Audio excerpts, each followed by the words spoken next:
Hello, আসসালামু আলাইকুম everyone. যে যেখান থেকে শুনছেন সকলকে স্বাধীনতা পুনরুদ্ধারের মাসব্যাপী পূর্তি উপলক্ষে আন্তরিক শুভেচ্ছা, অভিনন্দন ও ভালোবাসা।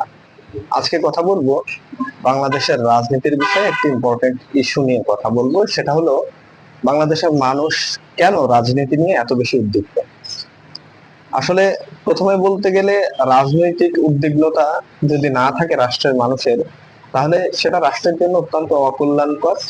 আবার এই উদ্বিগ্নতাই যদি নেগেটিভ সেন্সের হয়, তাহলে সেটাও রাষ্ট্রের জন্য অকল্যাণকর। দেখুন, আমরা যারা আছি, আমরা বাংলাদেশিরা এবং আমাদের সাবকন্টিনেন্টাল যেসব কান্ট্রি আছে, ভারত, পাকিস্তান, শ্রীলঙ্কা, মালদ্বীপ, ভুটান, এই দেশের মানুষগুলো রাজনীতির বিষয়ে যত বেশি উদ্বিগ্ন, স্পেশালি বাংলাদেশের মানুষ যত বেশি উদ্বিগ্ন, অন্যান্য দেশের মানুষ এত বেশি উদ্বিগ্ন নয়। এবং তাদের উদ্বিগ্ন হওয়ার বিষয়টা আর আমাদের উদ্বিগ্ন হওয়ার বিষয়টা সম্পূর্ণ আলাদা। কেমন বলি, যে ওরা আসলে যে চিন্তাধারায় রাজনীতিকে বিবেচনা করে, আমরা সেই চিন্তাধারায় রাজনীতিকে বিবেচনা করি। এর প্রথম প্রথম কারণ হলো, আমরা স্বাধীনতা অর্জন করেছি 1971 আমাদের মহান মুক্তিযুদ্ধের মাধ্যমে। এরপর 2024-এ আবার আমরা একটা ফ্যাসিস্ট সরকারের হাত থেকে ছাত্র জনতার বিশাল একটা গণ অভ্যুত্থানের মাধ্যমে আমাদের স্বাধীনতার পুনরুদ্ধার করলাম। তো এই যে 53 বছর, এই 53 বছরে আসলে বাংলাদেশের সাধারণ মানুষের নাগরিক অধিকার, নাগরিক সুযোগ সুবিধা কখনোই সুপ্রতিষ্ঠিত হয়। এই সুপ্রতিষ্ঠিত না হওয়ার কারণেই বাংলাদেশের মানুষের, সাধারণ মানুষের ইন্টারনাল একটা কনসেপ্ট তৈরি হয়েছে যে আমি যদি কোনো রাজনৈতিক ছায়াতলে না থাকি, আমি যদি কোনো রাজনৈতিক পরিচয় বহন না করি, আমি যদি কোনো রাজনীতির সাথে সংশ্লিষ্ট থেকে ওই রাজনৈতিক দল যদি সরকার গঠন না করে, তাহলে আমি নাগরিক অধিকার, নাগরিক সুযোগ সুবিধা, রাষ্ট্রীয় সুযোগ সুবিধা, এগুলো আসলে মানে, আমি কোনোটাই ভোগ করতে পারবো না। বাট অন্য দেশের জনগণের চিন্তাধারা যেরকম, ওদের রাজনৈতিক, নাগরিক অধিকার সহ যত সুযোগ সুবিধা আছে ওদের দেশে, সেগুলো সুপ্রতিষ্ঠিত। এবং ওদের ইন্টারনাল চিন্তাধারা হচ্ছে যে এগুলো আমার সুপ্রতিষ্ঠিত, এবার আমি যদি কোনো আহ উপযুক্ত, কোন ন্যায় নিষ্ঠাবান মানুষের হাতে আমার রাষ্ট্রকে তুলে দিতে পারি, তাহলে আমার এই সুযোগ সুবিধা থাকবে তো বটেই, বরঞ্চ আরো আমি বেশি সুযোগ সুবিধা পাবো। বাট আমাদের চিন্তাধারা হচ্ছে, আমি যদি এই রাজনীতির সাথে সংশ্লিষ্ট থাকি, তাহলে আমি নাগরিক অধিকার পাবো, নাগরিক সুযোগ সুবিধা পাবো, অন্যথায় আমি কি পাবো না। বিগত বছরগুলোতে সেগুলোই হয়ে আসছে।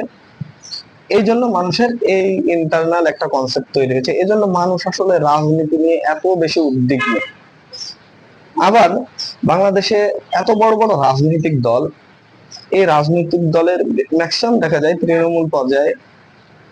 আহ এই রাজনৈতিক দলে যারা লিড দিচ্ছে, যারা সামনের দিক থেকে কাজ করছে, তাদের বেশিরভাগ মানুষের আবার একটা ইন্টারনাল উদ্দেশ্য তৈরি হয়ে গেছে।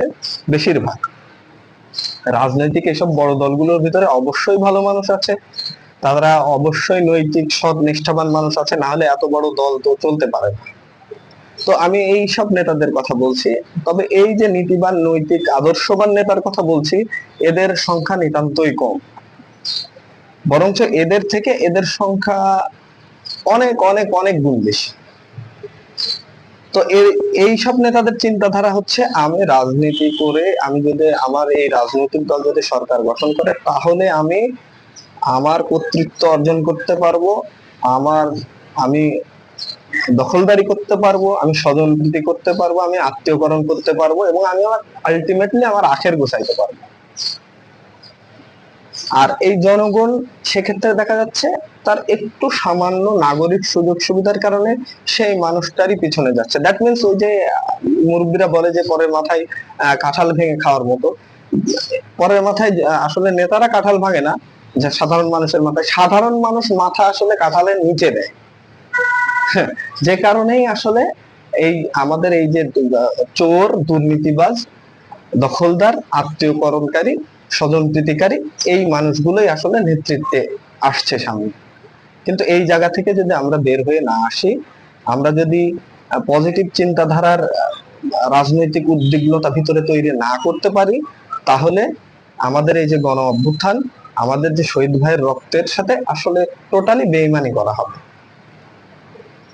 তাই সকলকে এই বিষয়ে সচেতন হওয়া উচিত।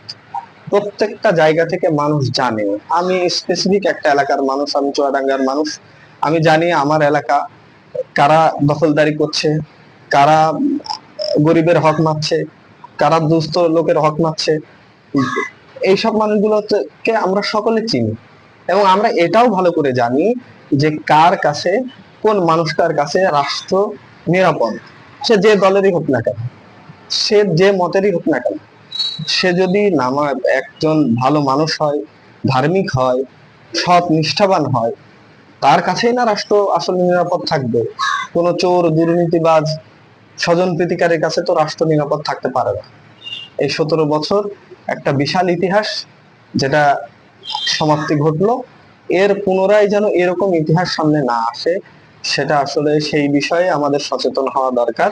সেই বিষয়ে আমরা আসলে আমাদের বেশি বেশি আলোচনা করা দরকার। আর যদি সেই বিষয়ে আলোচনা করার ক্ষেত্রে আপনার ভিতরে জালেমের মতো চিন্তাধারা থাকে, তাহলে এ সুবুদ্ধি আপনার ভিতরে কখনোই আসবে না। আপনি একই পথে হাঁটবেন, একইভাবে চলবেন।